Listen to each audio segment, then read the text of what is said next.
Mon micro, oui, ça va. Pardon. Merci, Monsieur le Président. Vous m'avez entendu plusieurs fois dire ici qu'en matière d'aménagement du territoire, le fait que l'État ait renoncé à ses prérogatives et le fait que l'État ait libéralisé la plupart de ses outils au service de l'aménagement du territoire aboutissait à des situations inextricables. Dans le domaine des politiques tarifaires, les réformes successives qui ont pilonné la SNCF, souvent parce qu'on y a renoncé au bénéfice des politiques ultralibérales européennes, a conduit à ce qu'on renonce à l'anticipation, notamment des désenclavements de nos places portuaires et de nos places portuaires en Normandie. Ça a abouti, ces renoncements-là, à une baisse significative de la part modale du fret ferroviaire, faute de stratégie nationale, et ça aboutit souvent à soit de privilégier le développement du transport passager au détriment du fret, ou quelquefois à des choix de développement du fret au détriment du transport voyageur. Et cela aboutit quelquefois à opposer les intérêts des territoires les uns avec les autres. Personne ne peut contester l'intérêt stratégique déterminant que revêt la ligne Serqueux-Gisors pour le port du Havre, à condition d'ailleurs qu'on ne résume pas cela à la ligne Serqueux-Gisors. Je pense qu'il faudra reprendre l'ensemble des propositions formulées par le port d'intérêt national du Havre, la Chatière et les investissements structurants nécessaires. J'imagine qu'Édouard Philippe, comme Premier ministre, n'aura pas oublié ce qu'il préconisait comme maire, et je lui répalerai. Mais du coup,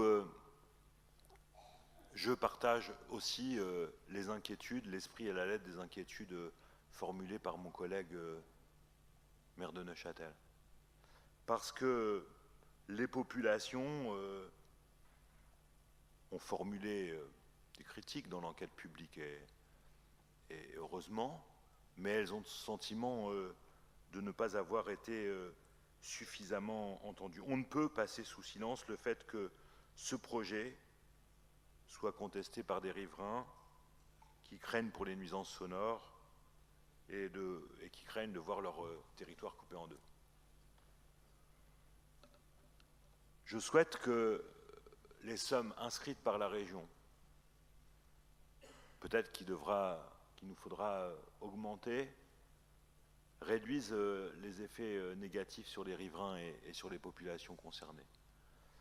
Je souhaite que la concertation qui va s'engager tout à l'heure, si j'ai bien compris, et à laquelle je serai sensible d'être associé comme député de la circonscription concernée, puisse nous permettre de minimiser les impacts, d'envisager des mesures de compensation.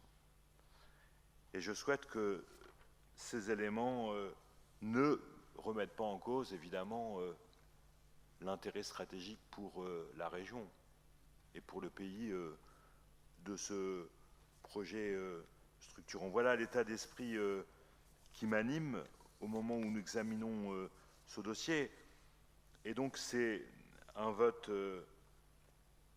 positif du groupe communiste et républicain, mais qui n'en en aucun cas constitue un chèque en blanc, parce qu'il me semble nécessaire de prendre en compte les avis formulés, non seulement par le maire de Forges-les-Eaux et de Gournay, qui ont choisi la voie contentieuse, mais aussi pour prendre en compte les avis exprimés par le maire de Ferrières-en-Bray, qui lui a choisi la voie de recours gracieux, qui permet, je crois, au dialogue de continuer à s'établir dans l'intérêt des populations et des habitants concernés.